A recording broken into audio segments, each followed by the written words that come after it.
Shalom, selamat pagi Bapak Ibu yang dikasihi Tuhan. Mari kita mengawali ibadah pada pagi hari ini dengan pembacaan firman Tuhan yang diambil dari kitab 2 Tawarik pasal 17 ayat 1-19. Raja Yosafat pengokohan kerajaan. Maka Yosafat anaknya menjadi raja menggantikan dia. Sebagai pemimpin Israel, ia memperkuat dirinya dengan menempatkan tentara di semua kota yang berkubu di Yehuda dan pasukan-pasukan pendudukan di tanah Yehuda, serta di kota-kota Efraim yang direbut oleh Asa ayahnya. Dan Tuhan menyertai Yosafat karena ia hidup mengikuti jejak yang dahulu dari Daud, bapa leluhurnya, dan tidak mencari Baal-Baal, melainkan mencari Allah ayahnya. Ia hidup menurut perintah-perintahnya dan tidak berbuat seperti Israel. Oleh sebab itu, Tuhan mengokohkan kerajaan yang ada di bawah kekuasaannya. Seluruh Yehuda memberikan persembahan kepada Yosafat, sehingga ia menjadi kaya dan sangat terhormat. Dengan tabah hati, ia hidup menurut jalan yang ditunjukkan Tuhan. Pula ia menjauhkan dari Yehuda segala bukit pengorbanan dan tiang berhala.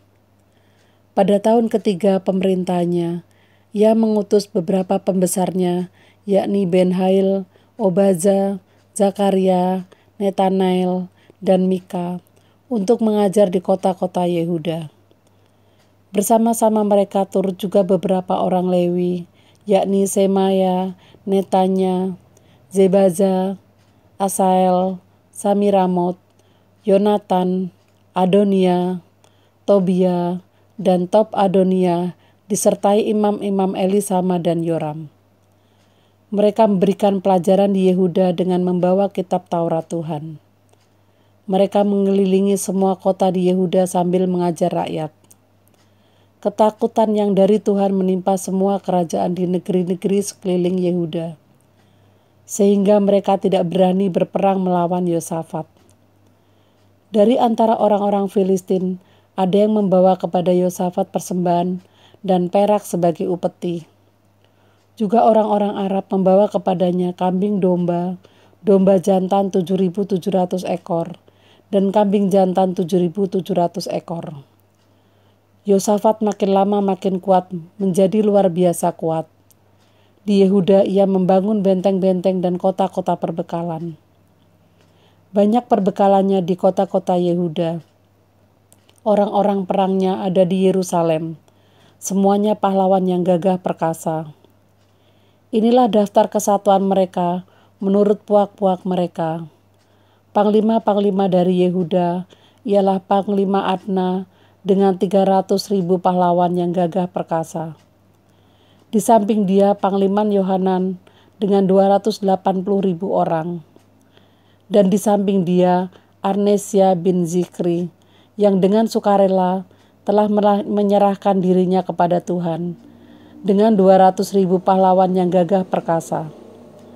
Dan dari Benyamin ialah Eliada, seorang pahlawan yang gagah perkasa, dengan 200.000 orang yang bersenjatakan busur dan perisai. Di samping dia, Yosabat dengan 180.000 orang yang bersenjata untuk berperang. Mereka itulah yang bertugas pada raja, selain daripada mereka yang ditempatkan raja di kota-kota yang berkubu di seluruh Yehuda. Amin.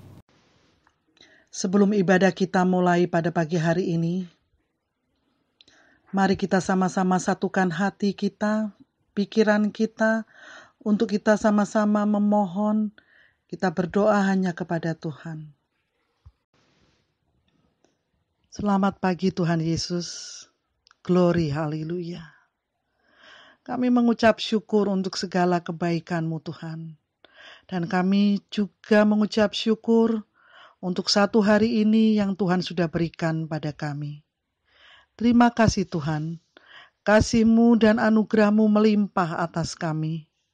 Kami juga bersyukur di mana hari ini kami masih bisa beribadah bersama lewat online. Kiranya Engkau berkenan untuk memberkati segala media yang tersedia, supaya ibadah ini dapat berlangsung dengan baik. Terima kasih Tuhan Yesus, terima kasih. Kami percaya di mana Engkau berkenan atas ibadah ini, lawatan-Mu tetap ada. Kiranya Tuhan juga mengampuni segala kesalahan kami Tuhan, yang kami perbuat sengaja maupun tidak sengaja, baik terhadap Engkau bahkan terhadap sesama kami. Ampuni kami Tuhan.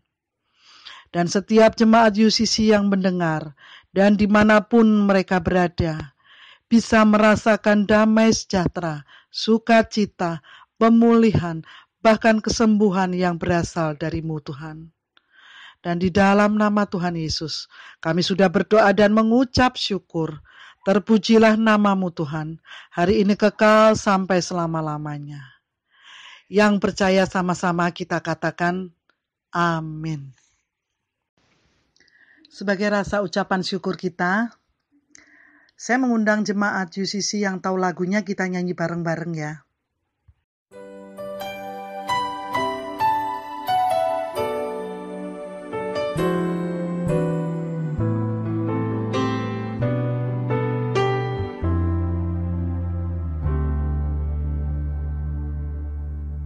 As we come into your presence, Lord, lifting our heart as one, and with one voice we sing, promise to be faithful till the end, forever love you, our God. As for me and my house, we will serve you, Lord. Together, forever, we will love you more. Your love is higher than the heavens, needed us as one. Great is your unfailing love.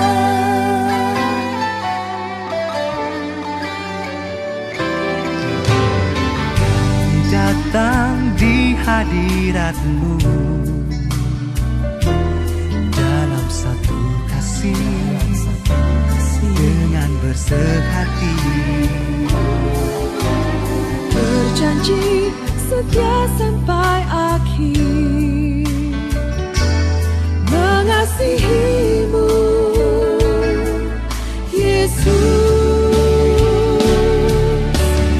bersama keluargaku melayani Tuhan, bersatu selamanya mengasihi Engkau. Tiada yang dapat melebihi kasih-Mu ya Tuhan. Bagi kami Engkau segalanya. Gelombang badai hidup coba menghalangi, namun kuasa Tuhan buka jalan kami.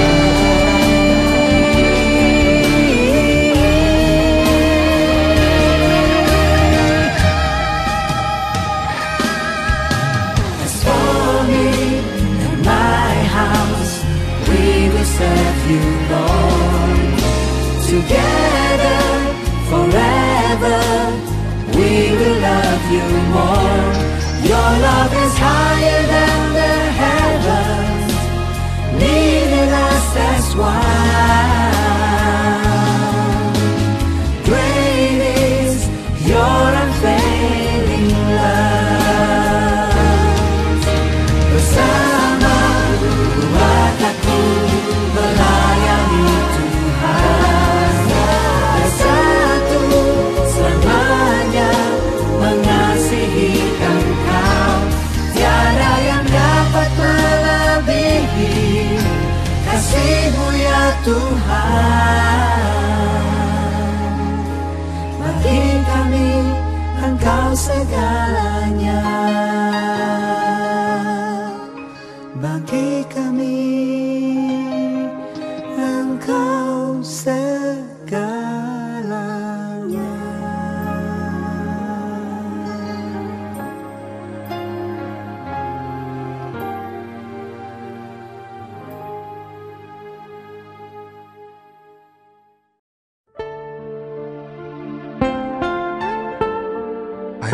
worship you, the living God.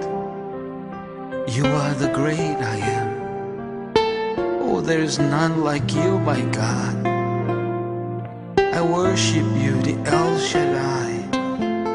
There is none like you. You fit me with your goodness. Sembah Kau, Allah hidup. Engkau yang termulia. Tiada seperti-Mu, Tuhan. Ku sembah Kau, Allah hidup, Kau yang termulia.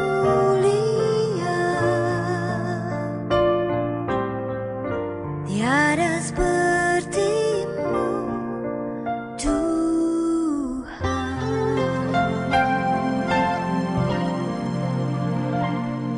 Ku sembah Kau, Allah kuasa, Engkaulah El Shaddai.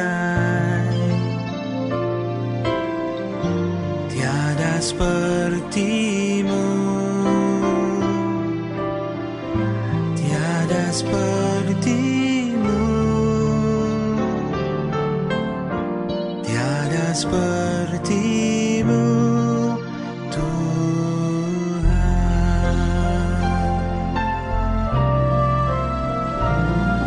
Kau berkati hidupku dengan segala kebaikan-Mu. Kini ku naikkan syukur kepadamu, Yesus. Kau berkati hidupku dengan segala kebaikan-Mu.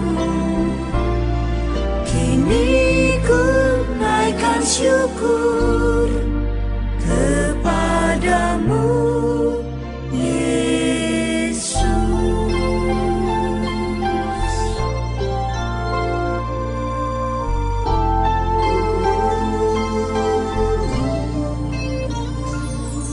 I worship you, the living God. You are the great I am.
shall praise thee, O God, and thus will I bless you, O God, as long as I live. Your mercy new every morning. Thank you, Lord.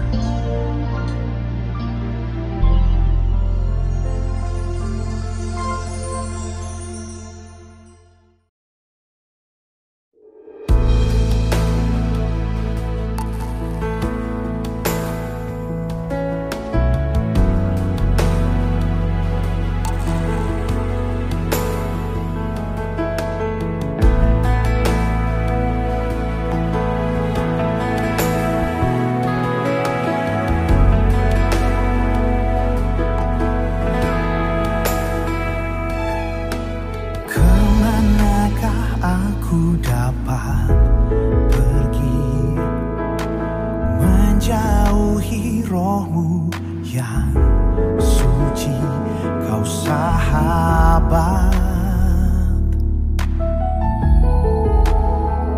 dan kau dekat.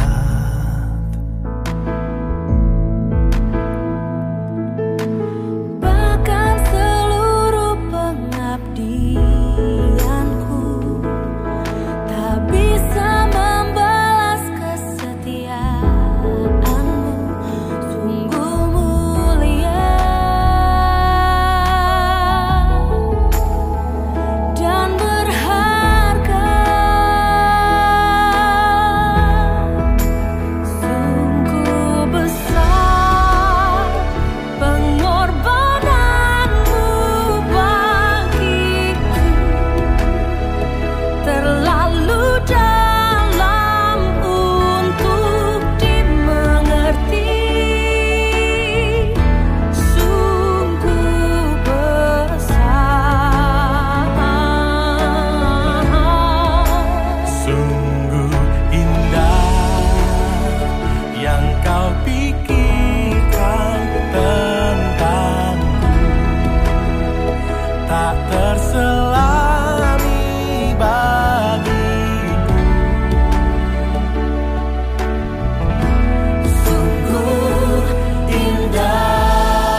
Shalom saudara-saudara yang terkasih di dalam Tuhan.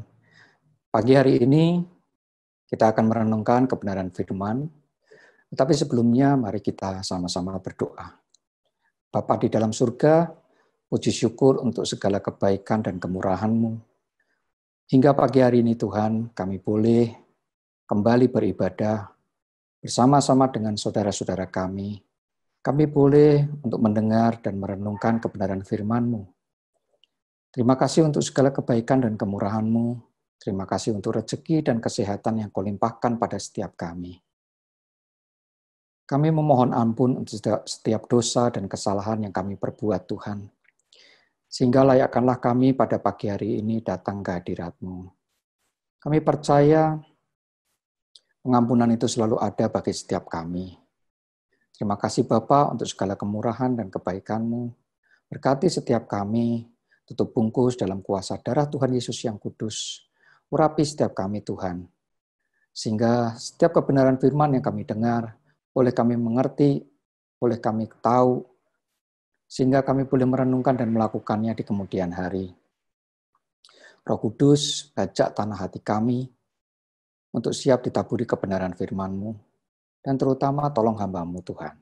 Dalam menyampaikan isi hati-Mu, urapi dan berkati, ialah Roh Kudus sendiri yang berkata-kata dan bukan hamba-Mu, dan semuanya itu hanya untuk kemuliaan nama Tuhan Yesus Kristus. Amin. Salam Bapak Ibu, saudara-saudara yang terkasih di dalam Tuhan. Pagi hari ini kita akan merenungkan kebenaran firman. Tetapi sebelumnya saya mau bertanya, adakah di antara Bapak Ibu, saudara-saudara yang pernah mengalami sebuah kekecewaan, sebuah kesakitan, atau perasaan yang Anda seolah-olah orang lain begitu tidak mengerti dan begitu jahat kepada diri saudara. Padahal saudara sudah berusaha untuk tetap berbuat baik. Saudara melakukan kebenaran firman. Saudara betul-betul mengerti dan mau sesuai petunjuk Tuhan untuk melakukan apapun yang Tuhan perintahkan di dalam setiap kehidupan.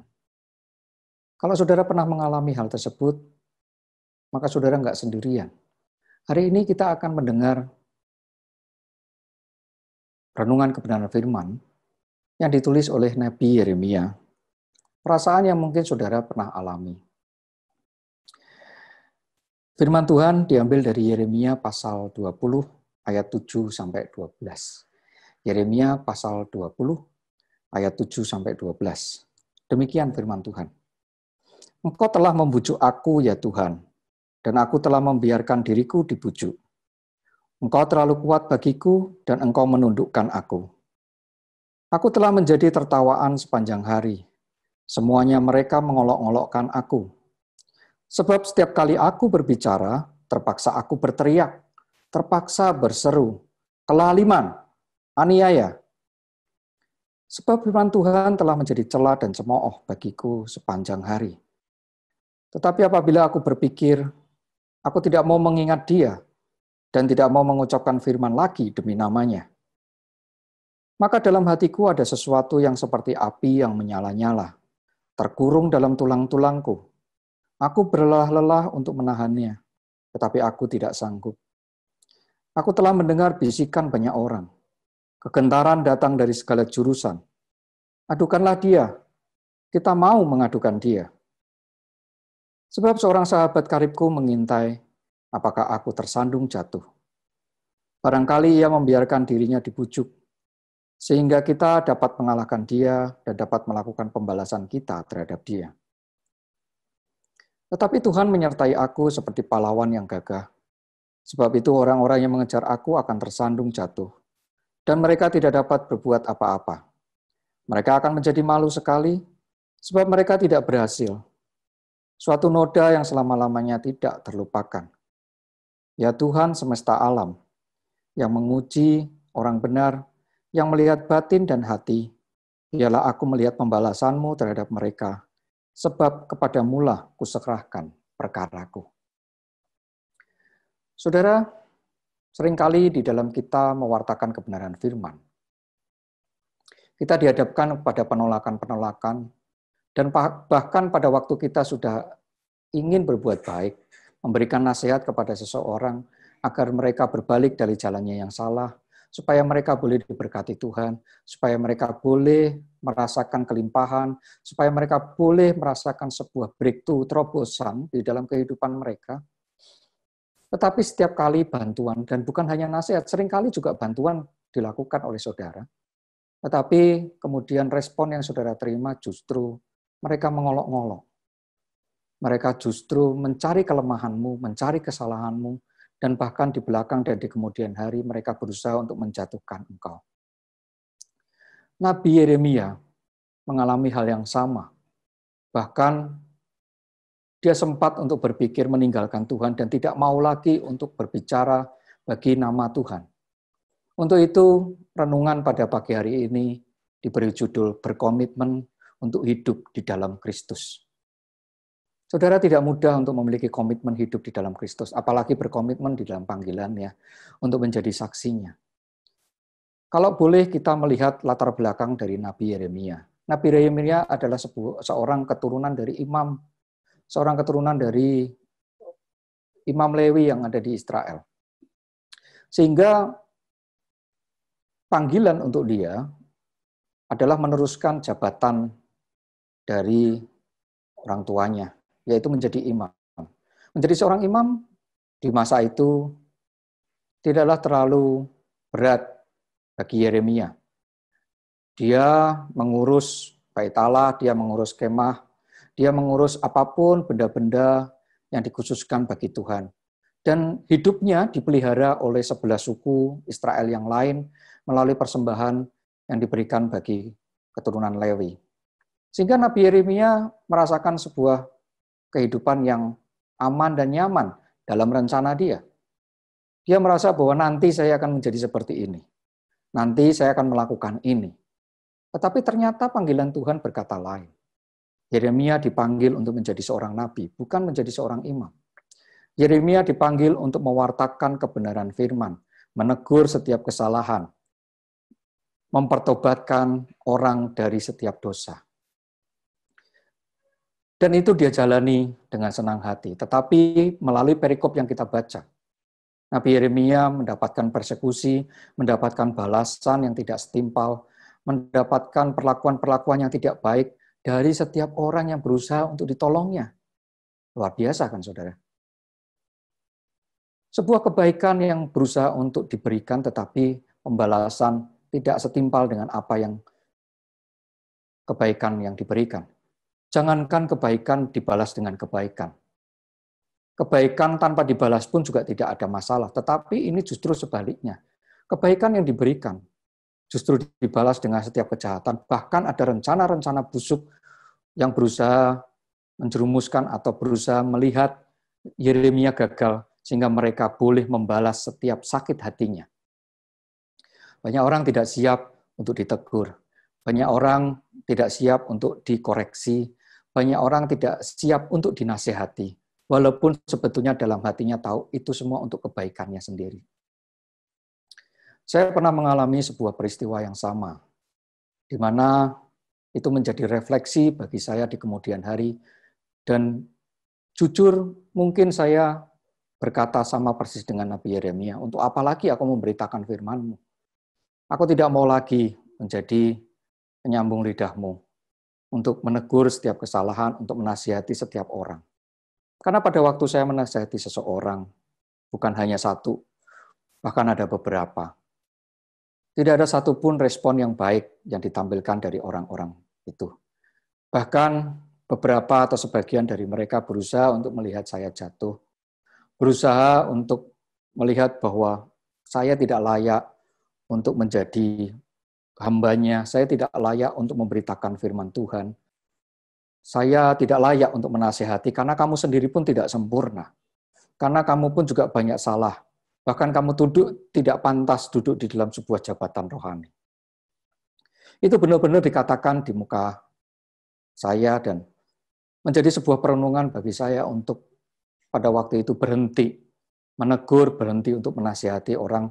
Karena semuanya itu dilakukan hanya untuk kebaikannya, bukan Tidak ada satupun keuntungan yang bisa saya peroleh.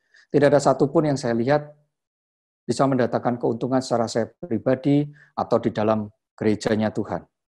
Semata-mata 100% keuntungan itu bagi diri orang yang bersangkutan. Dan pada waktu kita mengalami itu, pada waktu saya mengalami sebuah respon yang tidak baik, itu menyurutkan langkah hati, itu menurunkan semangat, itu membuat saya berkata seperti Nabi Yeremia berkata bahwa tidak ada lagi Tuhan, saya tidak mau lagi memberitakan firman-Mu. Saya tidak mau lagi menjadi penyambung lidah-Mu. Saya tidak mau lagi menasihati orang-orang yang bersalah, orang-orang yang berdosa untuk berbalik. Karena responnya tidak baik, responnya justru berbalik yang tidak baik di dalam hidup saya. Hidup saya menjadi tidak tenang, hidup saya jadi banyak musuhnya, hidup saya jadi kemana-mana sulit.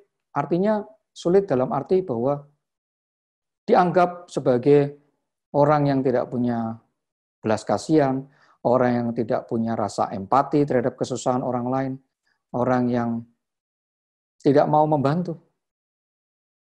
Padahal bantuan bukan hanya nasihat saja, tapi bantuan juga diberikan kepada setiap mereka.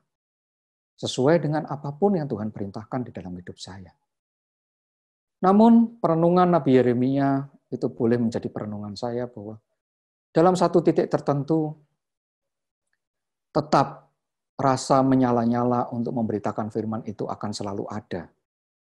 Namun mungkin lebih banyak belajar tentang bagaimana mengurai kata-kata yang baik, tentang bagaimana memberikan sebuah nasihat yang lebih bisa diterima dan dituntun.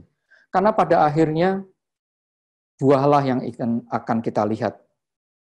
Saya berpikir bahwa untuk apa nasihat diberikan, untuk apa teguran itu dilakukan, untuk apa koreksi itu disampaikan, jika tidak membuat orang lain itu bisa berubah.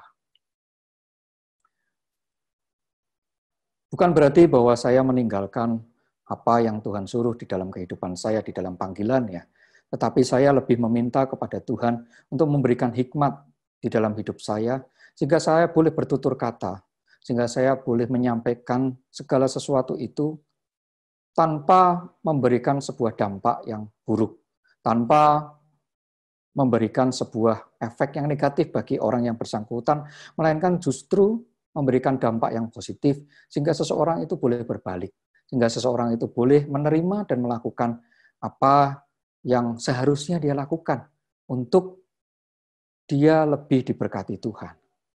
Jadi saudara-saudara, jika ada di antara engkau yang pernah mengalami hal yang serupa dengan apa yang dialami oleh Nabi Yeremia maupun oleh kesaksian saya, saudara tidak perlu takut dan saudara tidak perlu khawatir. Karena itu adalah sebuah proses yang harus kita alami.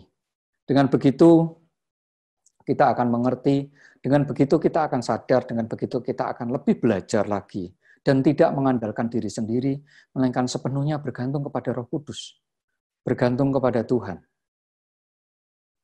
Karena kematian dan kebangkitan Tuhan itu betul-betul dapat mengubah setiap hidup manusia. Jadi jangan takut dan jangan gentar, dan jangan pernah khawatir, apalagi engkau berbalik dari panggilannya, yaitu menjadi saksi Kristus. Menjadi saksinya adalah panggilan hidup bagi kita semua, tanpa terkecuali, tidak hanya hambanya, tidak hanya saya, tetapi setiap orang yang mengaku dan percaya bahwa Yesus adalah Tuhan, bahwa Dia sudah mati dan Dia sudah bangkit dari antara orang mati, dan bagaimana hidup saudara diperbaharui di dalam nama Yesus. Itu yang saudara harus saksikan terus-menerus kepada setiap orang, saudara bagikan. Sehingga jika ada di antara saudara-saudaramu yang hidupnya belum diperbarui, yang hidupnya belum sejalan dengan kebenaran firman, menjadi tugas kita semua, menjadi tugas saudara untuk menyatakan kebenaran ini, supaya keselamatan di dalam nama Tuhan itu juga terjadi di dalam kehidupannya. Tidak hanya terjadi di dalam hidup saudara saja, tetapi terjadi di dalam hidup teman-temanmu, saudara-saudaramu, siapapun yang kamu kenal, yang ingin engkau selamatkan. Bahkan kalau perlu, setiap orang harus kita selamatkan. Melalui kesaksian-kesaksian hidup, melalui pemberitaan firman yang saudara sampaikan, dan melalui terutama adalah pertolongan Roh Kudus.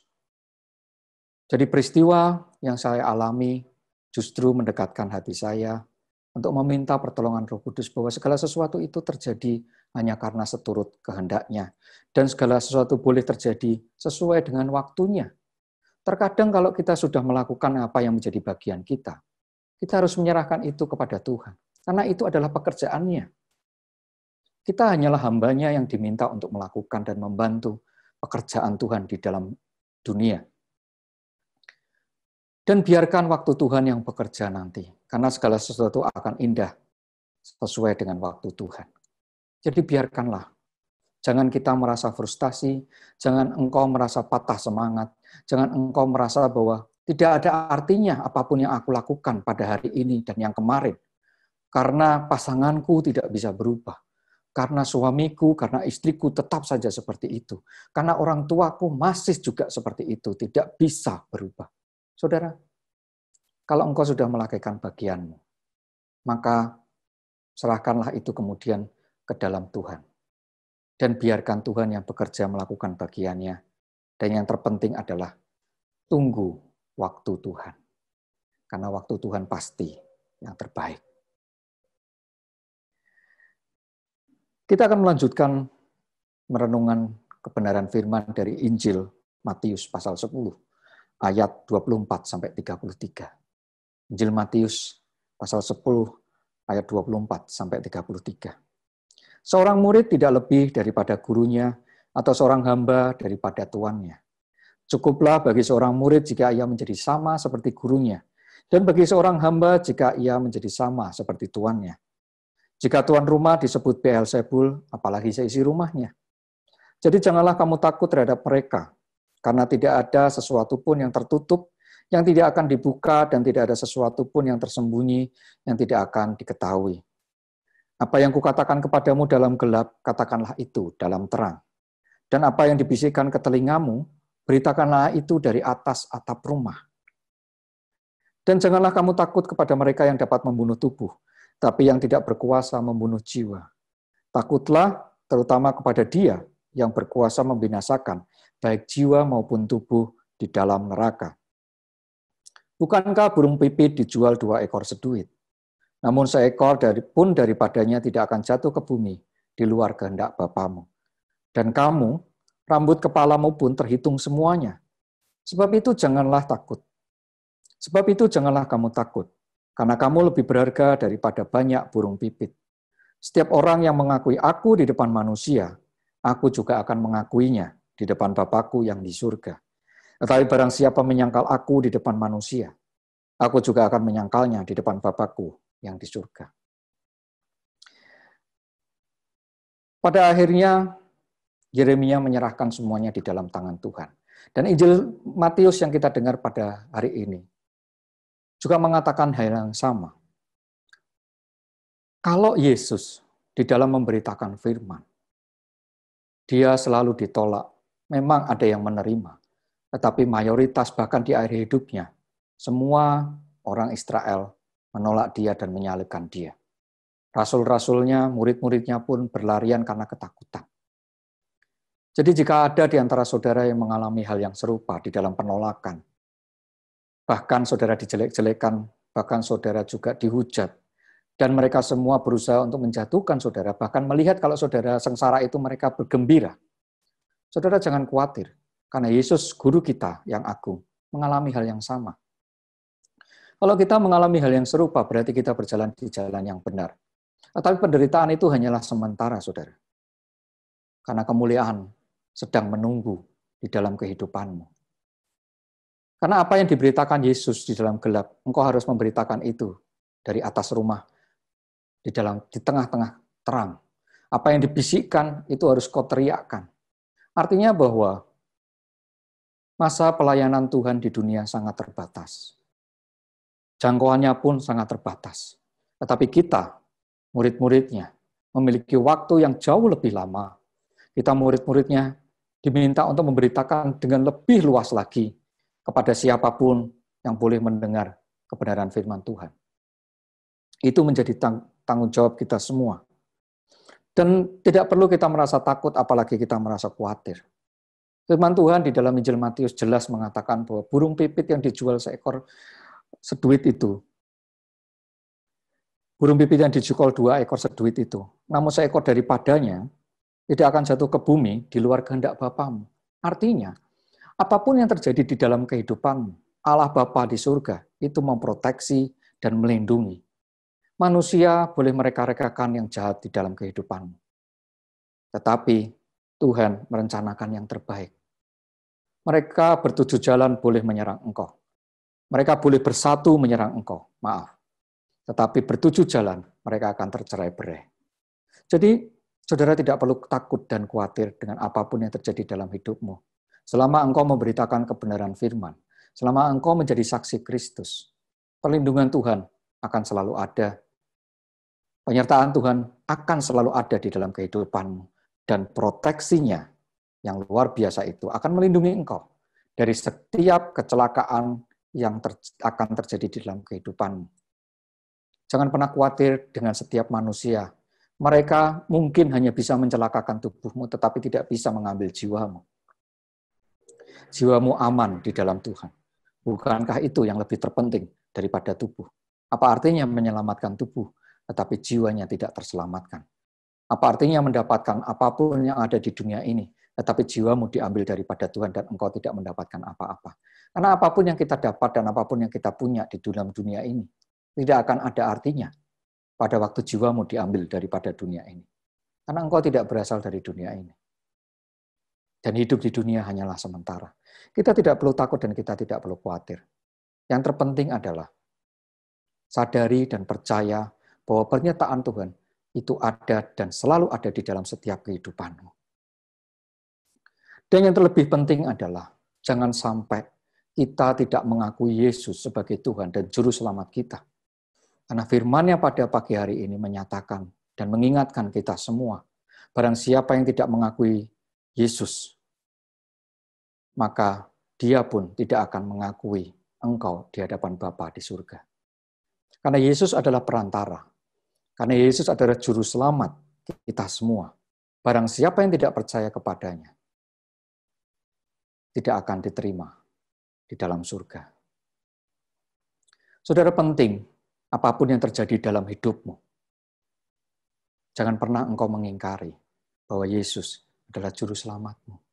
Dan kekuatan, kehebatan, kepandaian yang kau terima pada hari ini, bahkan kehidupanmu dan keselamatanmu pada hari ini, itu semua karena ada satu orang yang mau mati di atas kayu salib untuk menebus dosa-dosamu. Tanpa itu, saudara tidak akan berada di tempat saudara hari ini. Jadi jangan pernah ingkari iman percayamu kepada Yesus, Tuhan dan Juru Selamatmu. Dia yang akan menjadi perantara kepada Bapa di surga untuk menyelamatkan engkau.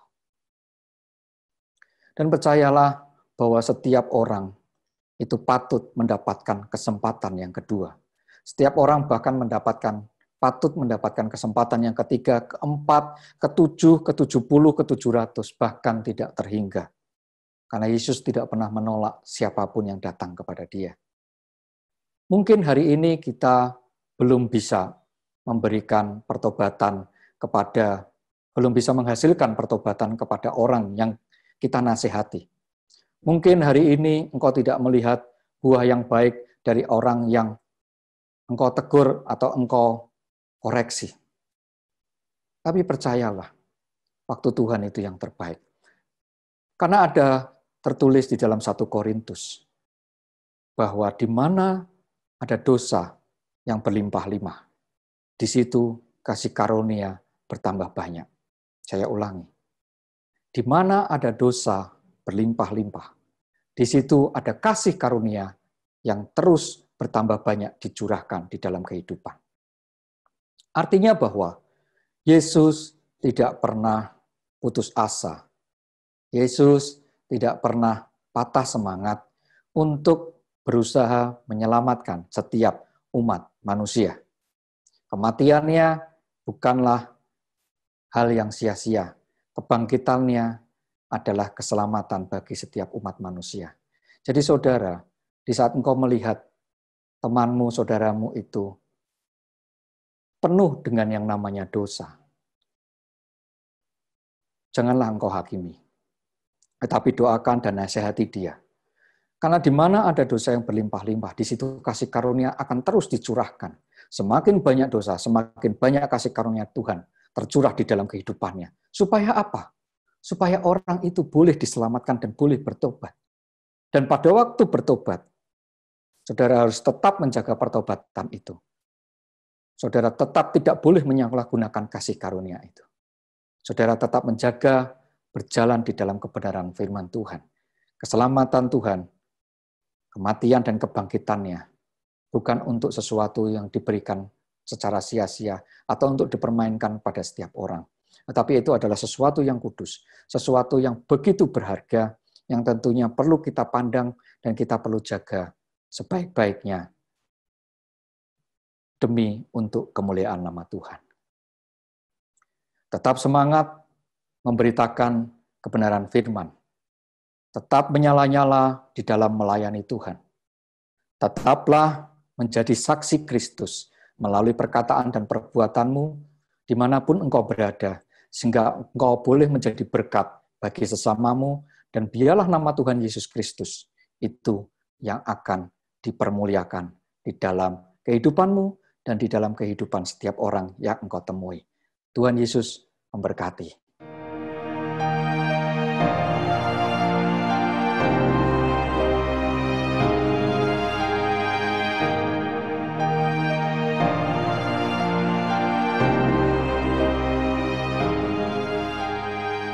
Pengakuan iman rasuli. Aku percaya kepada Allah, Bapa yang Maha Kuasa, Khalik langit dan bumi, dan kepada Yesus Kristus anaknya yang tunggal Tuhan kita, yang dikandung daripada Roh Kudus, lahir dari anak darah Maria, yang menderita sengsara di bawah pemerintahan Pontius Pilatus, disalibkan, mati dan dikuburkan, turun ke dalam kerajaan maut. Pada hari yang ketiga, bangkit pula dari antara orang mati, naik ke surga, duduk di sebelah kanan Allah, Bapa yang Maha Kuasa. Dan dari sana ia akan datang untuk menghakimi orang hidup dan yang mati. Aku percaya kepada Roh Kudus, gereja yang kudus dan am, persekutuan orang kudus, pengampunan dosa, kebangkitan orang mati, dan hidup yang kekal. Saudara yang terkasih di dalam Tuhan, tiba waktunya kita mengakhiri ibadah kita pagi hari ini. Mari kita berdoa. Kembali kami datang kepadamu Tuhan dalam ucapan syukur untuk segala kemurahan-Mu yang Kau curahkan pada pagi hari ini. Terima kasih Engkau sudah menyertai setiap kami di dalam ibadah minggu pagi hari ini Tuhan. Berkati setiap kami di dalam aktivitas kami selanjutnya. Dan jika kami esok hari akan bekerja, akan kembali kepada rutinitas kami minta pernyataan-Mu Roh Kudus di dalam setiap kehidupan kami. Karena kami sadar dan percaya bahwa hanya penyertaan Tuhanlah yang akan menjadikan semuanya berhasil. Terima kasih Bapa. Urapi setiap kami, tutup bungkus dalam darah Tuhan Yesus yang kudus, proteksi setiap kami dari segala sakit penyakit, lindungi setiap kami dari segala kecelakaan, jauhkan kami dari segala pencobaan. Dan biarlah kasih Kristus terus melimpah di dalam setiap kehidupan kami, dan kami boleh mewartakan kasih Tuhan dimanapun kami berada. Roh Kudus, berikan kami roh keberanian dan hapuskan roh ketakutan bagi setiap kami yang mendengar kebenaran firman-Mu. Cabut itu di dalam nama Tuhan Yesus Kristus, gantikan dengan roh sukacita dan damai sejahtera, keberanian di dalam bekerja dan berkarya, keberanian di dalam menjadi saksi Kristus, keberanian di dalam mewartakan kematian dan kebangkitannya. Terima kasih Bapa, dan sebelum kami mundur dari tempat ini dan kami kembali kepada aktivitas kami meminta berkat-Mu tercurah di dalam kehidupan kami. Saudara yang terkasih, terimalah berkat dari Tuhan. Tuhan memberkati engkau dan melindungi engkau. Tuhan menyinari engkau dengan wajah-Nya dan memberi engkau kasih karunia. Tuhan menghadapkan wajah-Nya kepadamu dan memberi engkau damai sejahtera. Pulanglah dalam damai Tuhan. Tuhan Yesus Kristus akan terus bersama dengan engkau mulai hari ini hingga Maranatha. sampai Dia datang yang kedua kalinya. Hanya di dalam dan demi nama Tuhan Yesus Kristus, semua kita yang percaya dan diberkati, katakan amin. Terima kasih, selamat hari Minggu, Tuhan Yesus memberkati. Shalom.